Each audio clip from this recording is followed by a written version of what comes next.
Ngayong patapos na ang taon, na-achieve mo ba ang iyong body goals? Dito sa Kalbayog sa Samar, ang ilang mga kabataan, hindi pagpapapayat ang iniinda, kundi ang pinapangarap nila, borta o pagpapalaki ng mga patpati nilang katawan.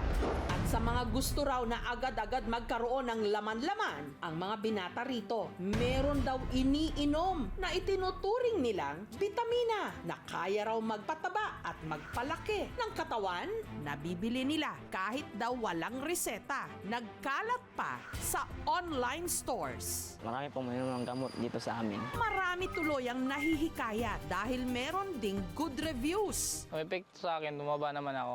Pero ang iba, sa halip na gumanda ang katawan, nauwi sa ospital.